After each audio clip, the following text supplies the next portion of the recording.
Hello दोस्तों, स्वागत है आपका अपना परिवार आर्यभट्ट फाउंडेशन एकेडमी में।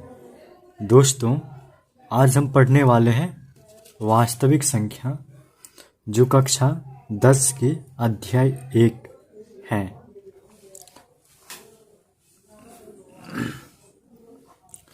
दोस्तों, वास्तविक संख्या में हम दो तरह की संख्या के बारे में पढ़ेंगे। पहला जो संख्या है वो है परिमेय संख्या। पहला संख्या है परिमेय संख्या। परिमेय संख्या और दूसरा संख्या है अपरिमेय संख्या।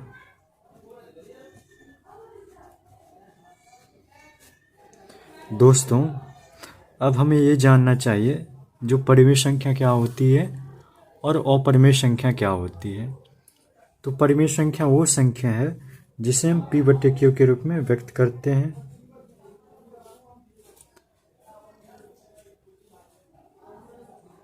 उसके बाद यहाँ p और q दो धनात्मक पूर्णांक है। दो धनात्मक पूर्णांक हैं। दोनों सह अभाज्य हैं।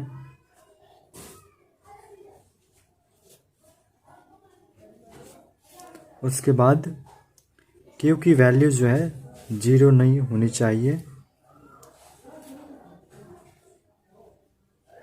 उसके बाद P और Q का उभयनिष्ठ गुणनखंड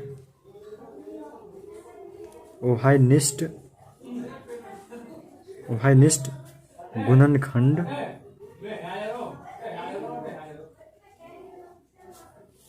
एक हो तो ये संख्या परिमेय संख्या कहलाती है। तो ये p/q जो है ना परिमेय संख्या कहलाती है। अपरिमेय संख्या वो संख्या है जिसे हम p/q के रूप में व्यक्त नहीं करते हैं। दोस्तों, अब हम वास्तविक संख्या को और सिंपल तरीका से समझने की कोशिश करते हैं। तो वो सिंपल तरीका ये है जो वास्तविक संख्या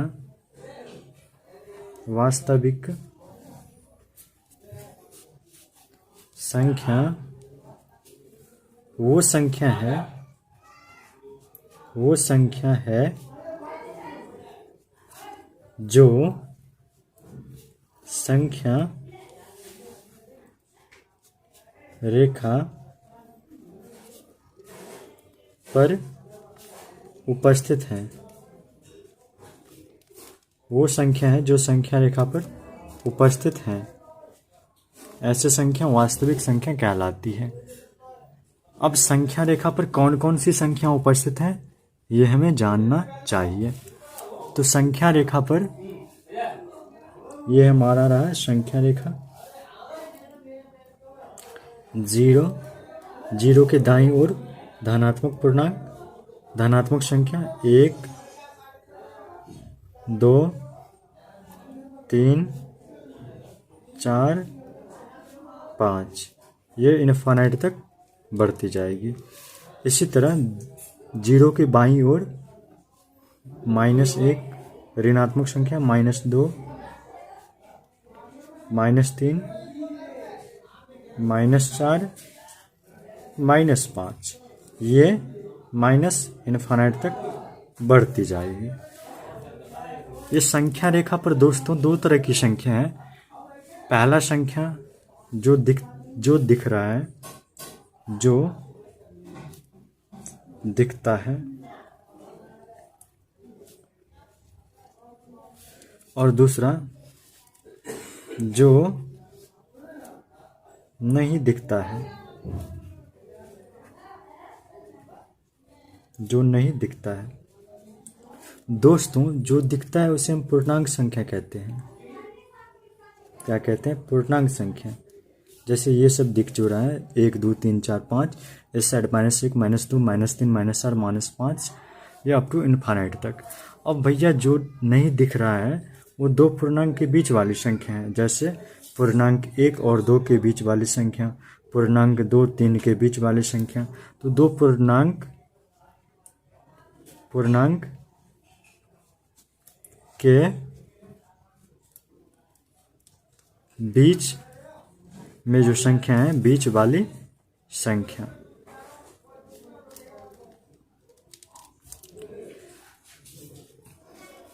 तो दो पूर्णांक के बीच वाले दो पूर्णांक, जब हम पूर्णांक 1 और पूर्णांक 2 की बात करते हैं तो इस दो पूर्णांक के बीच वाली जो संख्या है वो दशमलव वाली संख्या है। वो कैसे? तो भैया यहाँ पर पूर्णांक 1 और 2 के बीच में जो संख्या रहेगी उसकी वैल्यू 1 से तो ज़्यादा रहेगी लेकिन 2 से कम रहेगी, यानी 1.1, 1.2, 1.3, ऐसे ही 1.9 तक जाएगी। तो दशमलव वाली संख्या होगी। दो पूर्णांक के बीच में जो संख्या है वो दशमलव वाला संख्या है, दशमलव वाला संख्या है।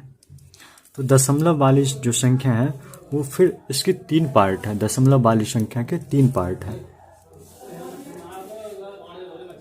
3 पार्ट है, जिसमें पहला पार्ट है दशमलव के बाद निश्चित अंक। दशमलव के बाद भैया निश्चित अंक रहेगी वो वाला संख्या। दूसरा भैया दशमलव के बाद एक अंक, किसी एक अंक या अंकों के समूह, अंकों के समूह की पुनरावृत्ति हो, समूह की पुनरावृत्ति हो, पुनरावृत्ति हो ऐसी संख्या। और तीसरा भैया दशमलव के बाद अनिश्चित अंक हो, अनिश्चित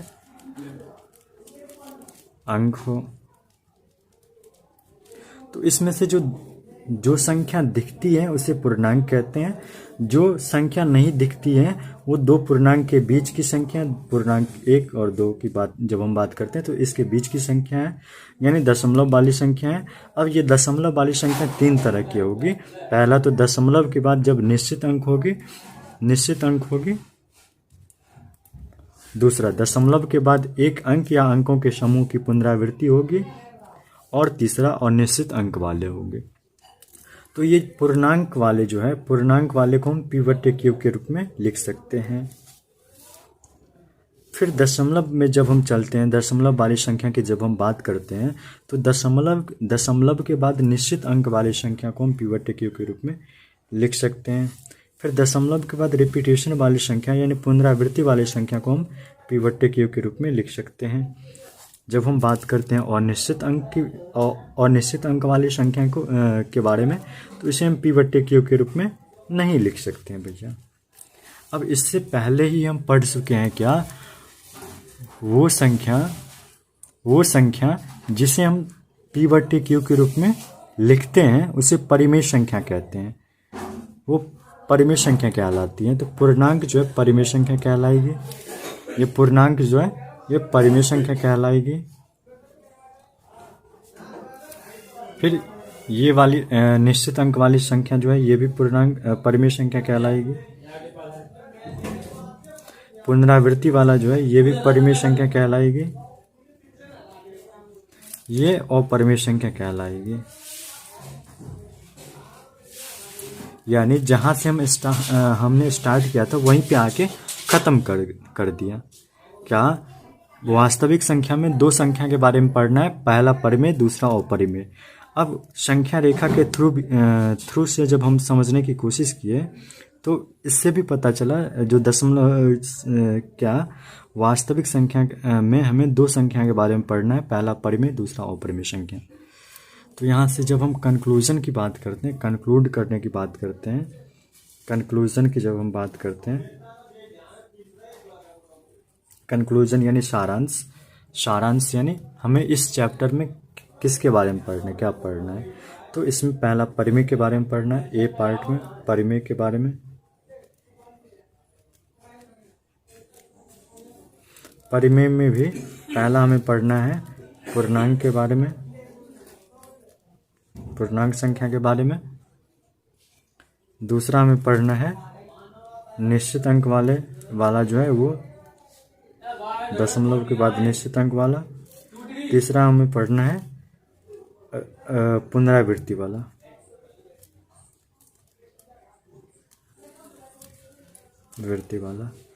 और बी पार्ट जो है वो अपरिमेय है। इसमें हमें दशमलव के बाद अनिश्चित अंक वाला पढ़ना है। दशमलव के बाद अनिश्चित अंक वाला पढ़ना है। हेलो दोस्तों हमने ये बोला जो ये पूर्णांक वाला जो है और निश्चित वाला जो है पुनरावृत्ति वाले जो हैं इसे हम p/q के रूप में दर्शा सकते हैं, तभी तो ये परिमेय संख्या कहलाएगी।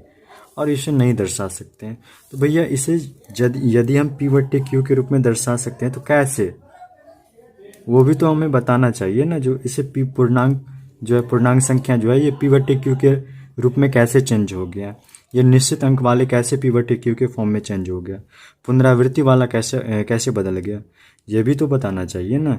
ऐसे हवा में नहीं हमें चलना है, हमें बताना है जो ये कैसे कन्वर्ट हो गया p/q के रूप में। तो चलो दोस्तों समझने की कोशिश करते हैं।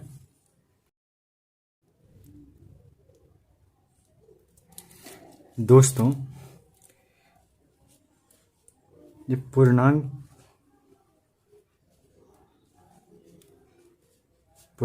वाले संख्या, निश्चित अंक वाले संख्या, फिर पुनरावृत्ति वाला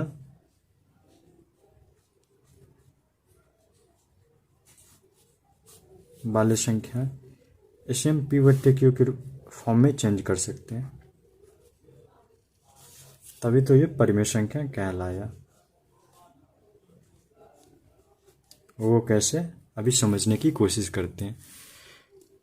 तो सबसे पहले हम पूर्णांक संख्या के बारे में जानते हैं। ये पूर्णांक संख्या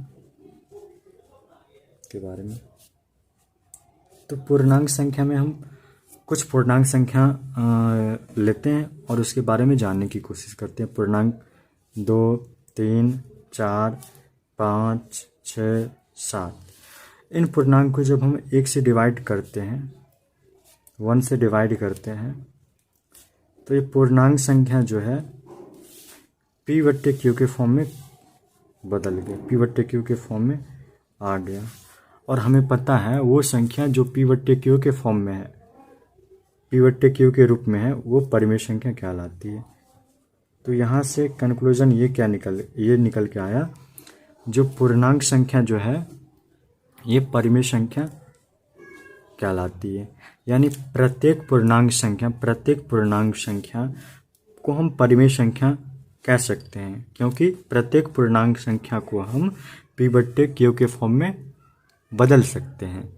जब हम p/q के रूप में बदल सकते हैं तो वो परिमेय संख्या कहलाएगी।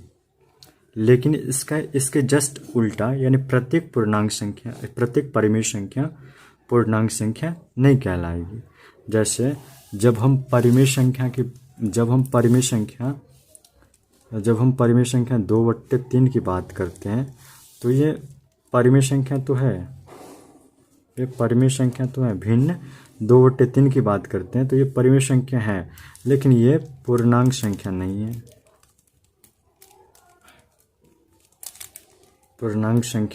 है, यानी प्रत्येक परिमेय संख्या पूर्णांक संख्या नहीं कहलाती है।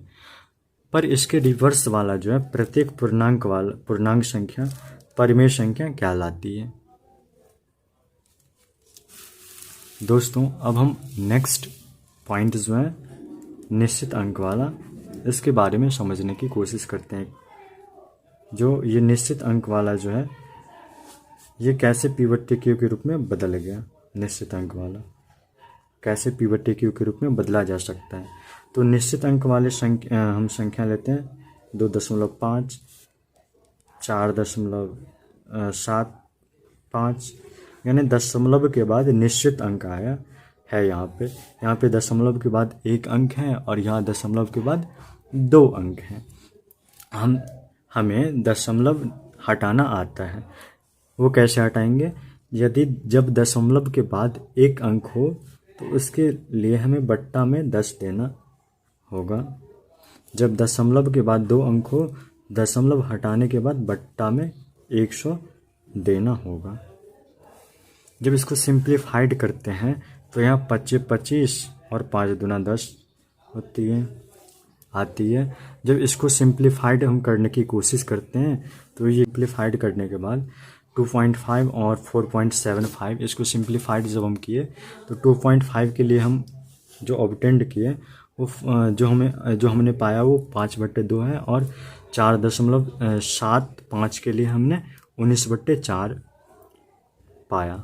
तो ये जो है 5/2 ये P/Q के फॉर्म में है, P/Q के फॉर्म में, और ये भी P/Q के फॉर्म में है। क्योंकि ये वो संख्या जो P/Q के फॉर्म में है उसे हम परिमेय संख्या कह सकते हैं।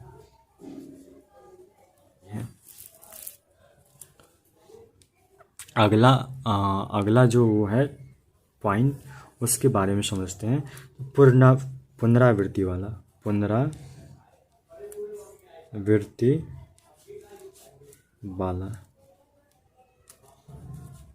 यानी दशमलव के बाद जब एक अंक या अंकों के समूह की पुनरावृत्ति हो तो वो कैसे P/Q के फॉर्म में बदला जा सकता है। तो जैसे हमने 0.666 लिया तो ये P/Q के फॉर्म में कैसे आ गया भैया? तो ये जो वैल्यू है इसे हम x मान लिया, हमने x मान लिया। ये 0.66 को हमने x मान लिया। ये समीकरण पहला, चूँकि यहाँ पे 66 आ रहा है, डॉट डॉट देंगे। फिर दशमलव के बाद एक अंक की पुनरावृत्ति हो रही है तो हम दोनों तरफ 10 से गुना करेंगे तो इधर हो जाएगी 6.66 डॉट डॉट। फिर जब इसको हम और सिंप्लीफाइड करेंगे तो ये 10x होगी, और ये 6 प्लस 0.66 होगी, और ये डॉट डॉट, ये दूसरा समीकरण। अब भैया 0 के बाद 6 की जब पुनरावृत्ति हो रही है तो इसका वैल्यू यहाँ पे तो दिया है। जब 0 के बाद 6 आ रहा है तो उसका वैल्यू तो x दिया है, तो यहाँ पे इसके जगह पे हम x पुट कर देंगे तो यहाँ होगी 10x बराबर 6 प्लस x। इस x को इस साइड लाएंगे, इस x को ये जो x है इसको इस साइड लाने पर होगा 10x माइनस x बराबर 6। अब 10x में से एक x घटाने पर 9x बचेगी, 9x बराबर 6। अब x की वैल्यू यहाँ से हम ऐसे निकालेंगे, x बराबर 6/9। जब इसको हम काटेंगे, सिंप्लीफाइड करेंगे तो ये होगा 2/3, यानी ये P/Q के फॉर्म में है, यानी ये परिमेय संख्या इसको हम कह सकते हैं। तो हमने यह पुनरावृत्ति वाला जो संख्या है उसको प्रूव कर दी, उसको हमने प्रूव कर दिया क्या, जो P/Q के फॉर्म में बदला जा सकता है इस प्रोसेस के थ्रू ऐसे। फिर हमने दशमलव के बाद जब निश्चित अंक हो तो उसको P/Q के फॉर्म में बदल सकते हैं, ये प्रूव कर दिया। फिर हमने ये जो पूर्णांक संख्या है इसे हम P/Q के फॉर्म में बदल सकते हैं, ये प्रूव किया। यानी हमने जो बोला था पूर्णांक संख्या को P/Q के फॉर्म में बदल सकते हैं। दशमलव के बाद जब निश्चित अंक हो तो उसे हम पूर्णांक P/Q के फॉर्म में बदल सकते हैं। फिर दशमलव के बाद जब एक अंक या अंकों के समूह की पुनरावृत्ति हो रही हो तो उसे P/Q के रूप में बदल सकते हैं, ये हमने करके दिखा दिया। अब हम स्टार्ट करते हैं कंक्लूजन वाले पार्ट से। ये कंक्लूजन वाला पार्ट। कंक्लूजन वाला पार्ट क्या, तो कंक्लूजन में हमने ये बताया जो वास्तविक संख्या में हमें पढ़ना है परिमेय संख्या के बारे में, और पढ़ना है अपरिमेय संख्या के बारे में। परिमेय संख्या में हमें पहला पढ़ना पूर्णांक के बारे में, दूसरा पढ़ना निश्चित के बारे में, निश्चित अंक के बारे में दशमलव के बाद, और तीसरा पढ़ना है दशमलव के बाद पुनरावृत्ति वाले संख्या के बारे में। और यहाँ पढ़ना है दशमलव के बाद और निश्चित अंक वाले संख्या के बारे में।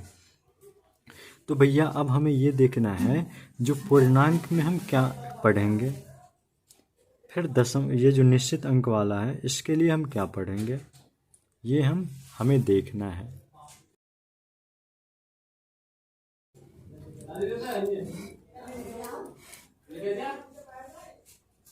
दोस्तों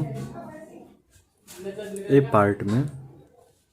पार्ट के जो पहला था पूर्णांक, उसमें हमें क्या पढ़ना है वो देखना है अब।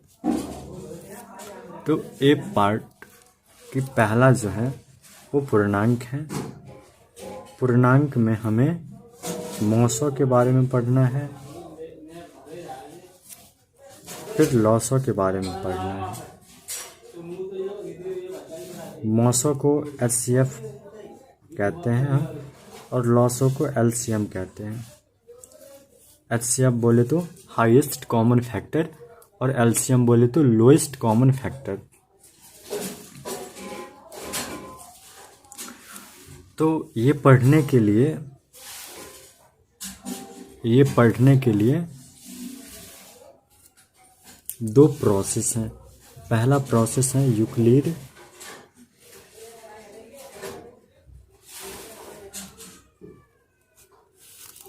विभाजन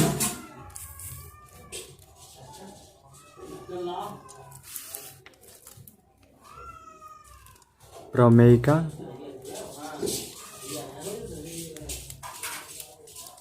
या एल्गोरिथम। दोनों सिमिलर ही है, तो दोनों को अलग अलग कैसे क्यों समझें, हम एक ही बार में समझ लेंगे दोनों को। दूसरा हमें पढ़ना है अंक गणित के बारे में। अंक गणित दूसरा जो मेथड है ये मौसों और लॉसों निकालने की, वो है अंक गणित की आधारभूत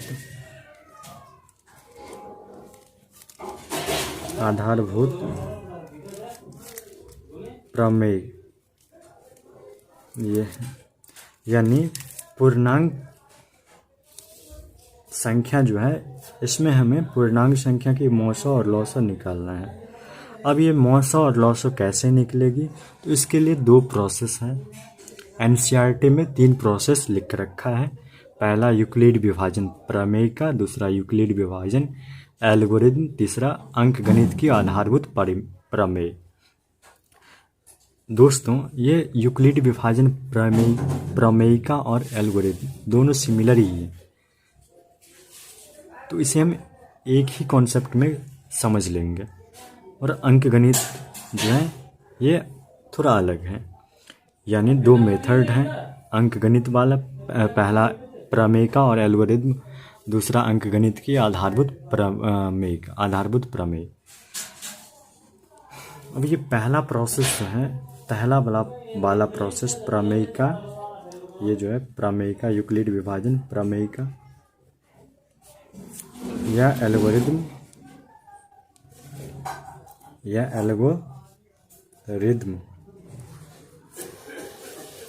ये महत्तम पर आधारित है।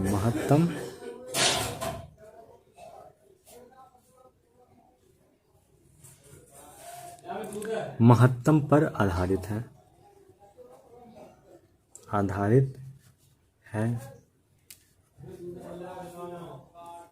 महत्तम पर आधारित है। ये प्रोसेस दो पूर्णांक के लिए ही वैलिड होता है। दो पूर्णांक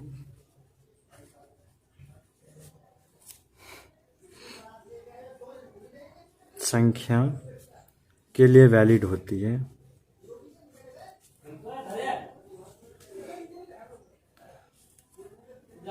यहाँ पे बड़ा पूर्णांक जो है ना, उसे हम A लिखेंगे और छोटा वाला पूर्णांक को b लिखेंगे। यहाँ प्रमेयिका या एल्गोरिथम में एक फॉर्मूला है, क्या? भाज्य बराबर भाजक गुने भागफल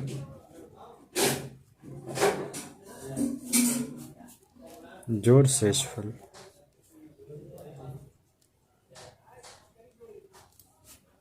तो यहाँ पर जो भाज्य हैं वो a है, जो भाजक है वो b है, ये भागफल जो है ये q है और शेषफल को हम r लिखेंगे। तो इसे हम a बराबर बी क्यू प्लस r लिख सकते हैं, ये लिख सकते हैं।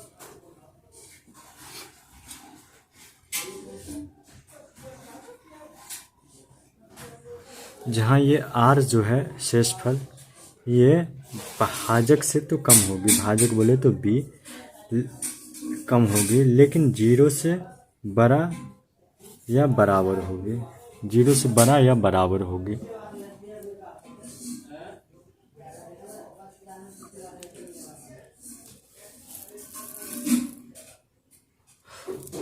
इस प्रोसेस में, प्रमेयिका या एल्गोरिथम वाले प्रोसेस में एक नोट जो है वो ये है, जब हम एल्गोरिथम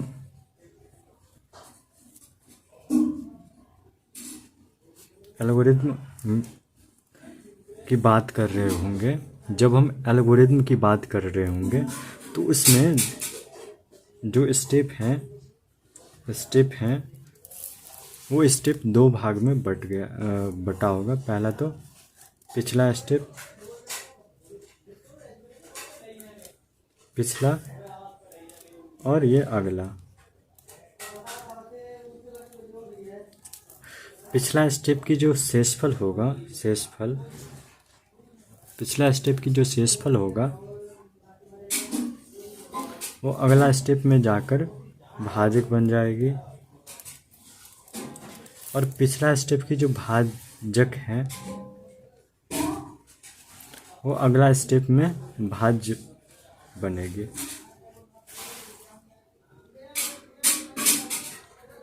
इसे हम एक एग्जाम्पल से समझते हैं। कैसे दोस्त? तो देखो,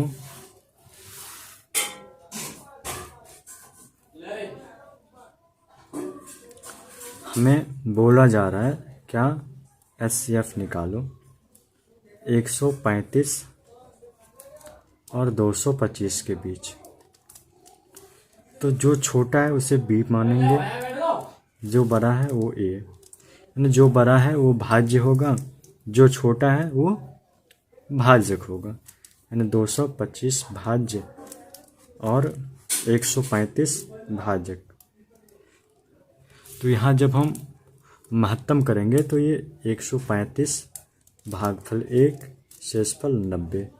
तो यहाँ पर ये जो नोट है, ये अगला स्टेप, ये जो है अगला स्टेप में कौन क्या होगा, कौन सी वैल्यू को हम क्या बोलेंगे वो बताएगा।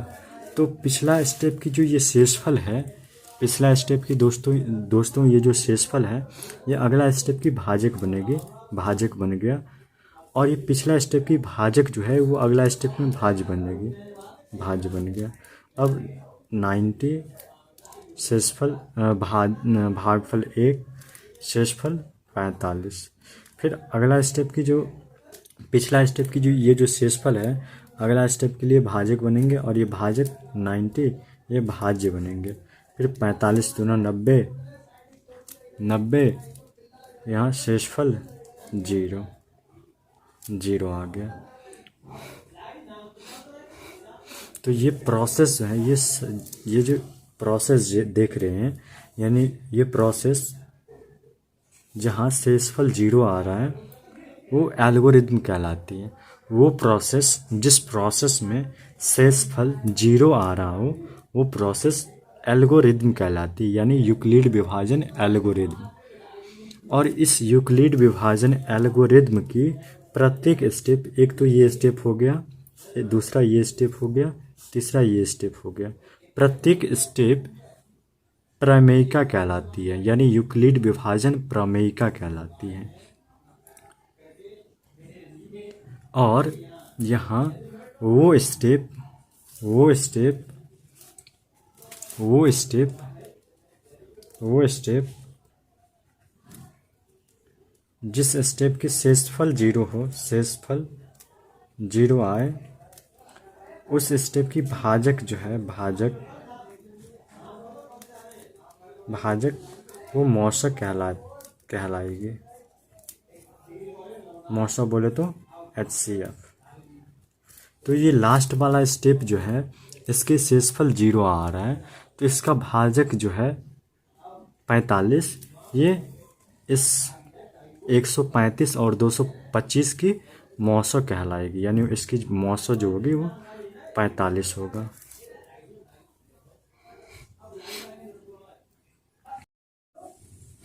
दोस्तों, पूर्णांक संख्या की मौसक और लॉसो निकालने के लिए जो दूसरा प्रोसेस है वो है अंकगणित की आधारभूत प्रमेय। अंकगणित की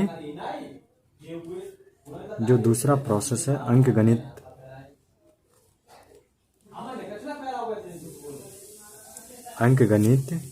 की आधारभूत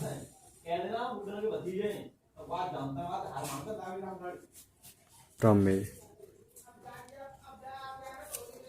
ये प्रोसेस दो या दो से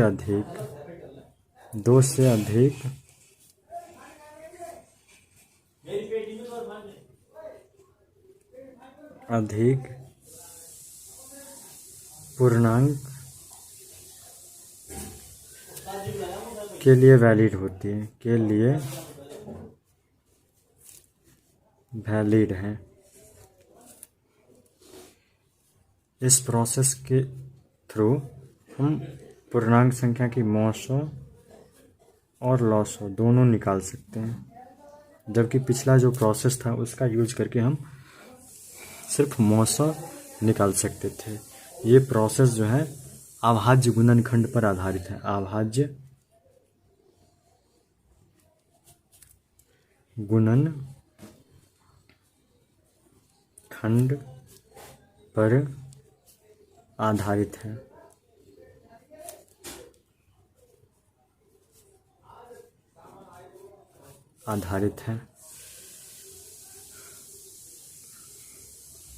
इस अंकगणित की आधारभूत प्रमेय में एक फॉर्मूला है।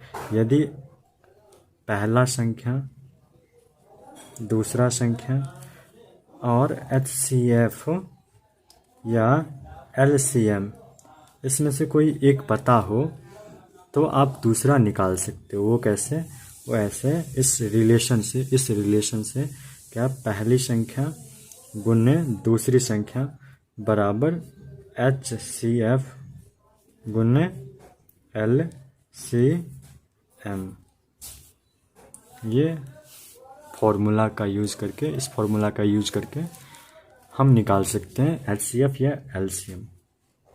यानी 3 पता रहेगा तो चौथा जो है वो निकाल सकते हैं हम। इसके अंकगणित के आधारभूत प्रमेय जो है इसका यूज करके हम पिछला जो क्वेश्चन था उसी का मौसा और लौसा निकालने की कोशिश करते हैं। एग्जाम्पल 135 और 225 का HCF पहले निकालेंगे, उसके बाद LCM निकालेंगे। तो ये प्रोसेस जो है अभाज्य गुणनखंड पर आधारित है, यानी A और B। तो A बराबर 225, इसका अभाज्य गुणनखंड क्या होगा? तो यहाँ निकाल लेते हैं। 225 लगाएंगे 3 से तो 7 या 21, 5 या 15, फिर लगाएंगे 3 से 25 या 75, फिर लगाएंगे 5 से तो 25, यानी 3 गुने 3 गुने 5 गुने 5, या इसे ऐसे भी लिख सकते हैं क्या, 3 की पावर 2 गुने 5 की पावर 2, यानी यहाँ 7 तिया 21, एक इधर गया, और 5 तिया 15, फिर 25 तिया 75, फिर 25 25, जब बी 125 135, इसकी अभाज्य गुणनखंड 3 4 तिया 12 और 5 तिया 15, फिर 3 से लगाते हैं तो 15 तिया 45, फिर 3 से लगाएंगे तो 5 तिया 15, यानी 135 की अभाज्य गुणनखंड क्या होगी, 3 से लगाएंगे 45, फिर 3 से लगाएंगे 15, फिर 3 से लगाएंगे 5, यानी 135 की अभाज्य गुणनखंड 3 गुना 3 गुना 3 गुने 5। इसे ऐसे लिख सकते हैं क्या, 3 की पावर 2 और 5 की पावर 1।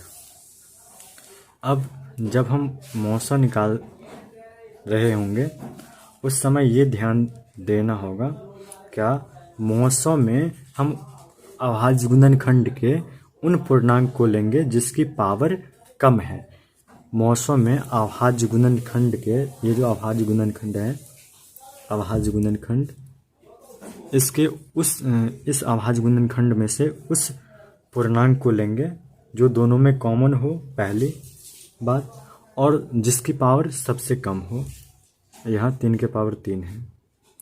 पहला, मौसों निकालते समय दोनों में जो कॉमन हो वो लेंगे, और दोनों में जिसका पावर कम हो वो लेंगे। तो दोनों में कॉमन 3 है, और यहाँ 3 के पावर 2 है, और यहाँ 3 की पावर 3 है, तो ये 3 की पावर 2 वाला लेंगे। यहाँ 3 की पावर 2, फिर दोनों में कॉमन 5 है, यहाँ पावर कम है तो ये 5 की पावर 1 लेंगे। अब यहाँ जब हम इसको गुना करेंगे तो 3 3 9 5 45 आ रहा है। यहाँ भी जब हम लॉसन निकाल रहे हैं होंगे तो LCM, तो दोनों में जो कॉमन है उसमें ये देखना है जो पावर जिसका ज़्यादा है, जिसका पावर ज़्यादा है वो लेंगे। तो दोनों में कॉमन है 3, इसका पावर यहाँ पे 2 है और 3 की पावर यहाँ 3 है, तो 3 की पावर 3 वाला लेंगे।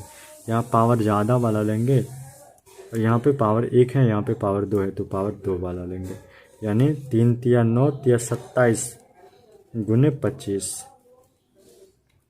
तो 27 को जब 25 से मल्टीप्लाइड करेंगे क्या होगा, 7 पंच 35, हासिल 3, 5 दूना 10, 3 13 135, और 27 दूना 54, 4 5, इधर होगा 5 7 6 675, यानी 675।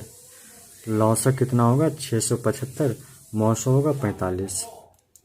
अब भैया हम मान लेते हैं जो हमारे पास ए की वैल्यू 225 था, बी की वैल्यू 135 था, हमने HCF निकाला कितना, 45। तो इस फॉर्मूला ये जो फॉर्मूला है पहली संख्या गुने दूसरी संख्या बराबर HCF गुने LCM, इसका यूज़ करके हम LCM क्यों ना निकाल ले, जो इतना लंबा प्रोसेस में जाएंगे।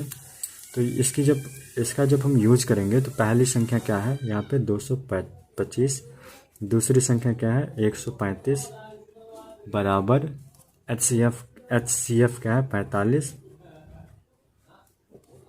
और LCM हमें नहीं पता, वो निकालना है LCM। तो हमें क्या निकालना है, LCM। तो ये होगा 225 गुने 135, और ये जो है ना 45, ये यहाँ पे गुना है, इस साइड जाएंगे तो ये डिवाइड में जाएंगे 45, इस साइड ये इधर ये मल्टीप्लाइड में है, इस साइड जाएंगे तो ये डिवाइड में आ जाएंगे, भाग में आ जाएंगे। अब भैया ये जो जब इसको सिंप्लीफाइड करेंगे, काटेंगे, तो काटने के बाद ये जो है ना 45 या 135, यानी 225 गुने 3, यानी 200 तिया 600, 200 तिया 600, 25 तिया 75, 675, ये मौसा आ गया, ये 675 लॉस आ गया। यानी इस फॉर्मूला का यूज करके हम क्या निकाल लिए, लॉस ऑफ।